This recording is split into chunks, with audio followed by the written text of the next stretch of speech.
Hi, I'm Chris. I'm an addict. I was a meth addict for 20 years. This is my story.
I was raised in a small Washington town, teeny tiny, population under 500. I had two loving parents, two older brothers. One older brother is 11 years older than me. My other brother was 9 years older than me. My father was a functioning alcoholic, and my mother was a fruit packer. I remember being a little kid and having sips of my dad's beer, sometimes a sip of whiskey. And I used my first drug when I was 10. I stole my brother's pot. Me and my buddies, I can remember it to this day, me and my buddies Eric, James, Joe, and Josh went up on the hill in the neighborhood and smoked maybe a gram of weed. And I got dry mouth. I was scared to death my parents were going to find it out. But they never did. The school that I went to was teeny tiny. There was maybe 100 kids in the whole school. I went kindergarten to 8th grade. And once you hit high school, they transferred you 20 miles to the west. And when I hit high school, we moved 10 miles to the east. So I wound up having to go to a totally different school than my friends. And being a 14-year-old kid, not knowing anybody, I was scared to death. So the way I coped with it was I started doing drugs. When I was 14, my brother gave me my first line of cocaine. The neighbor girl, she was 5 years older than me. She lived next door with her boyfriend, and she was really cute. And her boyfriend worked graveyard, and she liked to do cocaine. So I spent a lot of time at her house doing cocaine. And when I was 14, it was homecoming weekend. I remember it to this day. Somebody said, "Hey, you want to do a line?" And I said, "Sure," thinking it was cocaine, but it wasn't. It was methamphetamine. And I think I become addicted that day. It was the best high I had ever experienced. And a little tiny line, I was up for 3 days. All through high school, every weekend, I'd go to cake parties, or my buddy Sean and I would get a half gallon of Seagram 7 or a fifth of Seagram 7 and a half case of George Killian's red beer. And we would go to the drive-in movie theater, get shit-faced, and then fight over who was going to drive home. I sold speed for my brother's friend in high school. And which we called it speed, but it was just caffeine pills. And my mom caught me with those, and I was in big trouble. All my friends during high school used drugs. Those were the people that I associated with. I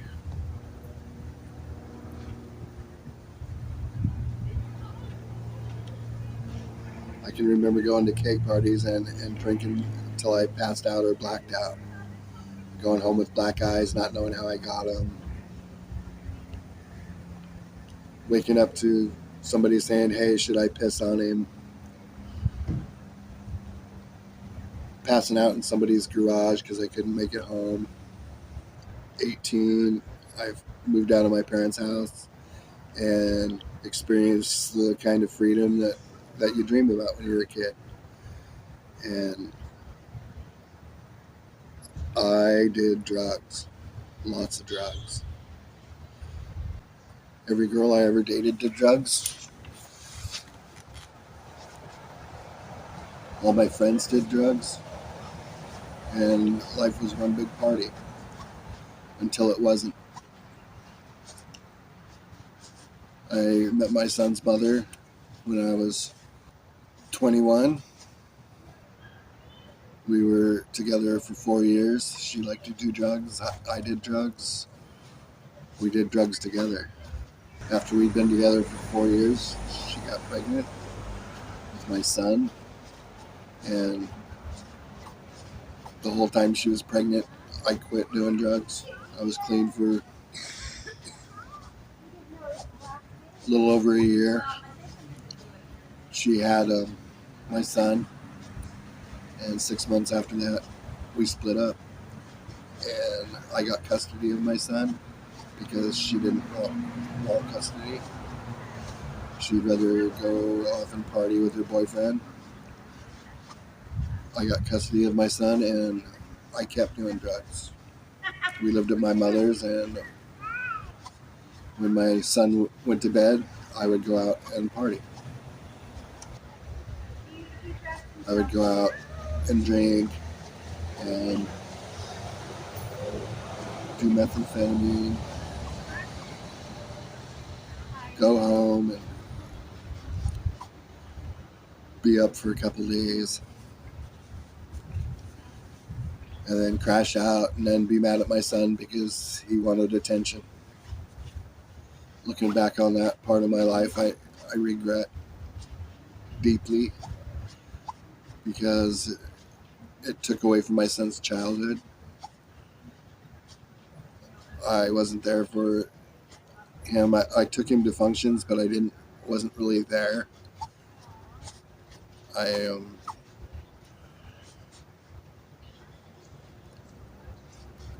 took him on drug deals. I put him in situations that no good father would ever put their child in. I just wasn't there for him like I should have been. And when he was 9 years old, I got together with a girl, and I worked a graveyard shift. We were living together. I worked a graveyard shift, and the PlayStation game that was in my PlayStation when I left for work wasn't the same PlayStation game that it was when I got home. So I flipped out. I wanted to know who was in my house. And I slammed a beer bottle down on the table and split my finger open like a banana and proceeded to drag my child and my girlfriend to the hospital and tell the nurse that I was on methamphetamine. Next thing I know, the cops are there and they take my son that day and send him to live with his mother. And even that didn't stop me from doing drugs. It took me another 7 years to quit. And the last time I did methamphetamine, I was tweaking in my closet doing some stupid shit that I'm not even sure what it was. And it felt like somebody reached in my chest and squeezed my heart. And it scared the shit out of me. And that was the last time I touched methamphetamine. Luckily, I met a good woman, beautiful woman, and through all my faults, she still loved me. And we've been together going on 13 years. And I have a beautiful family. I have 6 stepkids and 2 kids of my own. My youngest is 10. And I have a 12-year-old. And I'm able to participate in their life. And I'm actually able to be present for them. Some of the scariest moments in my addiction, I can remember when I was 22, being up for days and being dehydrated, and the uvula, the thing that hangs in the back of your throat, controls your gag reflex. I remember it feeling like it was the size of a golf ball, and it was annoying the fuck out of me, so I was going to cut it out with a pair of scissors. Thankfully, I have had friends that were more sane than I was and stopped me.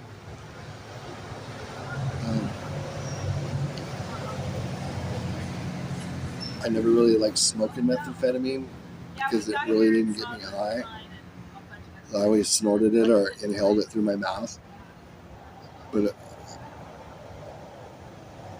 I'd say it was on my... I remember it was a birthday. I think it was my 30th birthday. And I wanted to get high, and I was at a friend's house, and the only way I was going to get high was if I smoked it.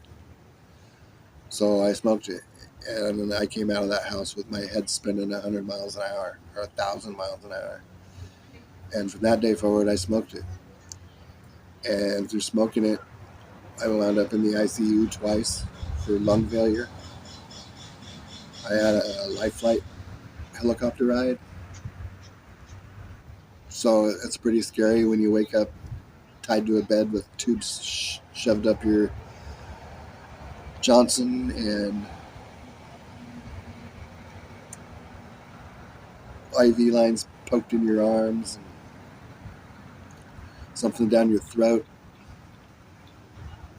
and you wake up not knowing where you are. So I smoked it for another 7 or 8 years, and pretty soon smoking it wasn't doing it either. And I resorted to using the needle. I always look down on the people that injected because, you're told how dirty that is. I always associated a stigma. And I always told myself I wasn't going to do that. I wasn't going to do that.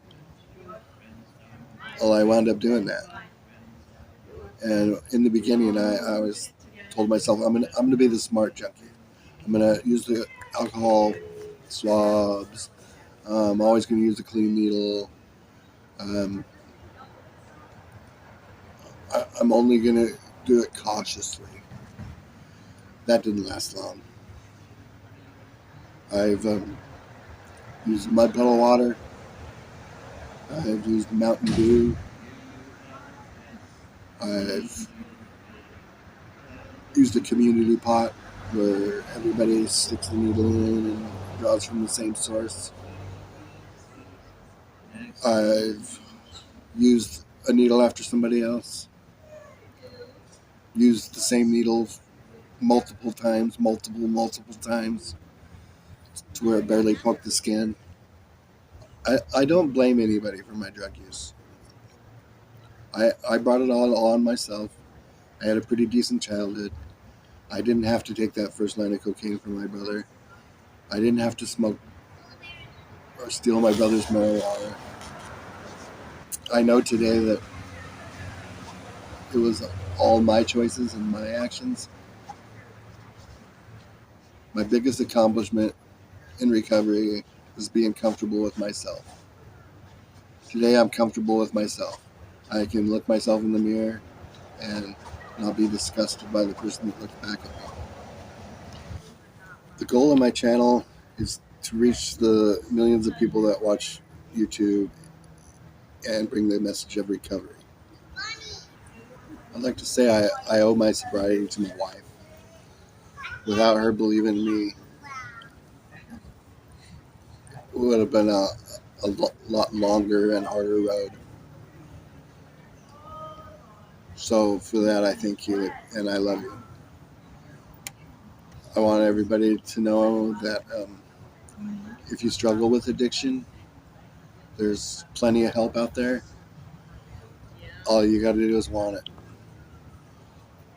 I recommend you look into a 12-step program and get a sponsor. I hope that you enjoy these videos. It's very important. The world today is so scary when just a little amount of fentanyl can kill you, and it's everywhere.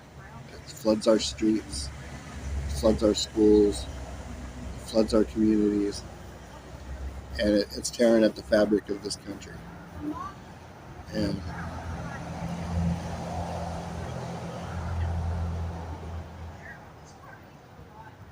if you'd like to tell your story and you live in the Columbia River Gorge, Skamania, Klickitat, Hood River, and Wasco counties, please hit me up. The email is storiesofaddiction, all one word, @gmail.com.